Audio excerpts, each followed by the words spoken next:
Hi friends, welcome back to my channel. ഇന്നത്തെ നമ്മുടെ ഇഫ്താർ recipe Sharjah ഷേക്കാണ്. വളരെ ടേസ്റ്റിയായി നമുക്ക് ഷാർജ ഷേക്ക് വീട്ടിൽ എങ്ങനെ തയ്യാറാക്കാമെന്ന് നോക്കാം. അപ്പോൾ ഞാൻ അതിനായി ഇവിടെ എടുത്തിരിക്കുന്നത് ഞാലിപ്പൂവൻ പഴമാണ്. അപ്പോൾ നമുക്ക് ഈ പഴം ഒന്ന് ചെറുതായിട്ട് കട്ട് ചെയ്ത് മിക്സിയുടെ ജാറിലേക്ക് ഇട്ട് കൊടുക്കാം. അപ്പോൾ ഞാനിവിടെ 4 പഴമാണ് എടുത്തിരിക്കുന്നത്. ഇനി നമുക്കിതിലേക്ക് വേണ്ടത് കട്ടപ്പാലാണ്. നല്ല കട്ടപ്പാൽ നമുക്കിതാ ഇതിലേക്ക് ഒഴിച്ചു കൊടുക്കാം. ഞാനിവിടെ 1 കവർ പാൽ ഇതിലേക്ക് ഒഴിച്ചു കൊടുക്കുന്നുണ്ട്. നല്ല കട്ടപ്പാൽ ഒഴിക്കുമ്പോഴാണ് നമ്മുടെ ആ ഷേക്ക് നല്ലൊരു തിക്നെസ്സിൽ നമുക്ക് കിട്ടുന്നത്. ഇനി നമുക്കിതാ ഇതിലേക്ക് വേണ്ടത് ബൂസ്റ്റാണ്. ഞാനിവിടെ 1 കവർ 5 രൂപയുടെ 1 കവർ ബൂസ്റ്റ് ഫുള്ളായിട്ട് ചേർത്ത് കൊടുക്കുന്നുണ്ട്.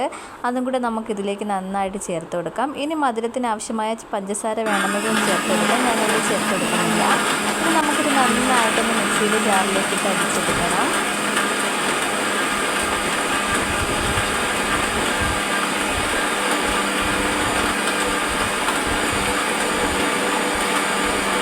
ഒരു നന്നായിട്ടൊന്ന് കുറുകി വരണം. നമുക്ക് കിട്ടണം. അപ്പോൾ ഞാനിവിടെ ഒന്ന് അടിച്ചെടുത്തിട്ടുണ്ട്. ഇനി നമുക്കിത് ഗ്ലാസ്സിലേക്ക് സെർവ് ചെയ്ത് കൊടുക്കാം. ഒരു ഗ്ലാസ് എടുത്ത ശേഷം അതിലേക്ക് ഞാൻ കുറച്ച് ബൂസ്റ്റ് ഇതിലേക്ക് ഇട്ട് കൊടുക്കുന്നുണ്ട്. ഇനി നമ്മുടെ ഷേക്ക് ഇതിലേക്ക് ഒഴിച്ചു കൊടുക്കാം. നമുക്ക് ഷേക്ക് നല്ല തിക്നെസ് തന്നെ കിട്ടിയിട്ടുണ്ട്. ഇനി നമുക്കിതിൻ്റെ മുകളിലേക്ക് കുറച്ച് ബൂസ്റ്റ് കൂടി ഇട്ട് കൊടുക്കാം.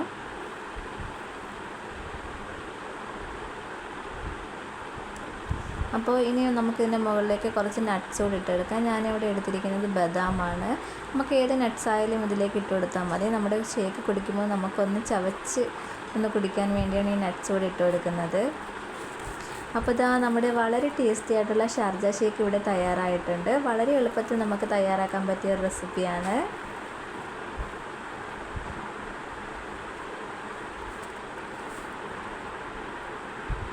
അപ്പോൾ ഒന്ന് ട്രൈ ചെയ്ത് നോക്കുക. അതുപോലെ തന്നെ ഫീഡ്ബാക്ക് അറിയിക്കാനും മറക്കല്ലേ.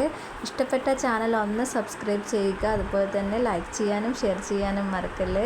ഇതുപോലുള്ള ഈസി റെസിപ്പിയുമായിട്ട് ഇനിയും കാണുന്നതുവരെ bye and thank for watching.